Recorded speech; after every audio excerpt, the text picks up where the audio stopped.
සුබ දවසක්. අද මම ඔයාලට කියලා දෙන්නේ වින් බ්‍රූලේ. වින් බ්‍රූලේ කියන්නේ අතරම වයින් කාල්ද එහෙම නැත්නම් වයින් රත් කරපු වයින් හදන විදිහක්. මේක ඇත්තටම හරිම රසම වගේම හරිම හොඳ බීමක් මේ දවස්වල සීත දවස්වලට ටිකක් උණුවෙන් බීමක් බොනකොට උගුරේ අමාරු සෙම අමාරු මේ වගේ දේවල් ඔක්කොටම හරියන බීමක් තමයි ඇත්තටම අපේ පස්පංගුව තම්බල බොනවා වගේ. අපි ගොඩක් වෙලාවට තර්ක කරනවා අපි ලංකාවේ කුළුබඩු අපේ රටේ කුළුබඩු කිව්වට අපේ රටේ කුළුබඩු කොහෙටද යන්නේ කියන එකත් ඔයාලට මේව බැලුවාම පේනවා මම හදන රෙසිපි 20ක් හැදුවොත් 10කට මේ කුළුබඩු යනවා. දැන් මේවට ගොඩාක් ප්‍රමාණයක් ඇත්තටම කුළුබඩු අවශ්‍ය වෙනවා. ඇත්තට මේ වින් බ්‍රූලේ එක එහෙම හදන්න. මේවා මේ අද ඊයේ හදපු රෙසිපි මේ අවුරුදු ගානක් තිස්සේ ඉතාලියේ එහෙම පැවැත්වෙන රෙසිපි. ඉතින් මම මේක හදන ජාතික මුලින්ම කියන්නම්. මුලින්ම අවශ්‍ය වෙන්නේ වයින් ලීටරයක්. ටිකක් හොඳ වයින් එකක් තියෙනවා නම් හොඳයි. වයින් ෆෙර්මෝ කියන එක. එහෙම නැත්නම් ස්පාර්ක්ලින් වයින් නෙවෙයි සාමාන්‍ය රතු වයින් එකක්. ලීටරයක් අරන් තියෙනවා. සීනි ග්‍රෑම් 100ක්. මෙතන මේ මම අරන් තියෙනවා දොඩම් ගෙඩියක් සහ ලෙමන් ගෙඩියක්. මේ දෙකේ අපි ගන්න පොතු විතරයි. මේක ගොඩක් කලකට ගන්නකොට නොන් ත්‍රත්තාතු. නොන් ත්‍රත්තාතු කියන්නේ ට්‍රීට් කරපු නැති කියන එක. ඒ කියන්නේ සාමාන්‍යයෙන් බෙහෙත් ගහපු නැති එක කියලා වල කඩවල වල දැකලා තියෙනවා ටිකක් ගණන්. ඒකෙන් ගෙඩි දෙකක් ගන්නවා හොඳයි. මේකෙන් මොකද අපි පොත්ත ගන්නෙ. පොත්තේ සුවඳ රස හිටින්න ගන්නටි. ඒකයි අපි ගන්නෙ. ඊට පස්සේ අපි සාදික කුඩු චුට්ටක් හැන්දක් විතර අවශ්‍ය වෙනවා. කනෙල්ලා කියන්නේ අපේ කුරුඳු පොතු. මේක අපේ ඇත්තටම කුළුබඩුවක්. ඒක අවශ්‍ය වෙනවා. ජිනේප්‍රෝ. බක්කදි ජිනේප්‍රෝ කියන්නේ හරියටම ගම්බිලි සැට වගේ. ඔයාලට පේනවා ගම්බිලි සැටේට වැඩි පොඩ්ඩක් ලොකුයි.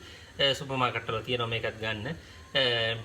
මේක එකකින් 5ක් 6ක් විතර කියදිදි ගරවනවා. එහෙම නැත්නම් කරාඹු නැටි. එකකින් 7ක් 8ක් විතර මේවා පොඩ්ඩක් එහෙම වුණාට කමන්නේ. තව සමහරු මේකට අනිචි කියලා තියෙනවා. තව නිකන් තරුවක් වගේ මලක් වගේ එකක්.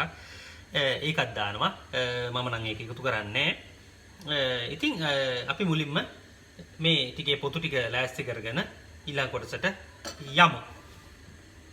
දැන් අපි මේ පොතු ටික ඔක්කොම ලෑස්ති කරගෙන ඉවරයි.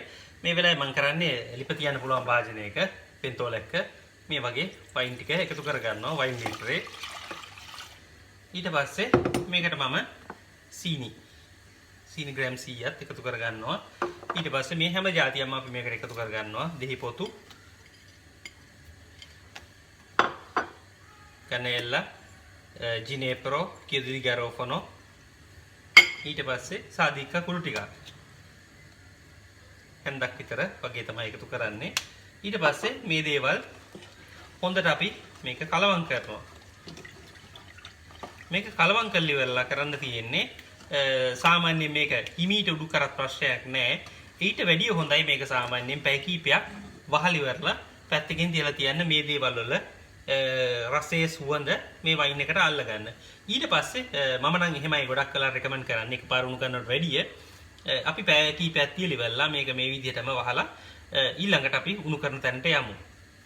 උණු කරද්දිත් මේක උතුරන ගානට උණු කරන්නේ නැහැ. සාමාන්‍යයෙන් අඩු ගින්දරේ පොඩ්ඩක් රත් වෙන ගානට තමයි සාමාන්‍ය සෙල්සියස් අංශක 70ක් 80ක් විතර වෙනකන් උතුරන ගාන නැතුව රත් වෙනකන් විතරයි උණු කරන්නේ. කොහොම වුණත් අපි මේක පැය කීපයක් තියලි වෙලා ඊට පස්සේ ඊළඟ කොටසට යමු.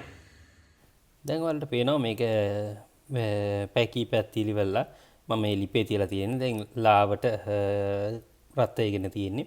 ඒ කියන්නේ මම කිව්වා වගේ සෙල්සියස් අංශක 70ක් 80ක් වගේ ප්‍රමාණයට හිමීට ඒකත් රත් කරන්නේ. ඉතින් දැන් අන්තිමට තියෙන්නේ මේ වෙලාවට අපිට මේක පෙරලා ගන්න. හදාගත්තට පස්සේ මේක සාමාන්‍යයෙන් දවස් කීපයක් තියාගන්න පුළුවන්. තියෙන දේවල් පෙරලා අයින් කරන්න. මොකද දෙහිපොතු එහෙම කරපම දාලා තියන්න නැතුණා.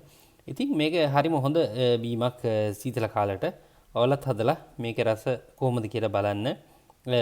කවුරුත් අකමැති වෙන බීමක් නෙවෙයි. හැමෝම හරිම කැමති වෙයි මේ බීම එක මේ කාලෙදි බොන්න තියනවා නම්.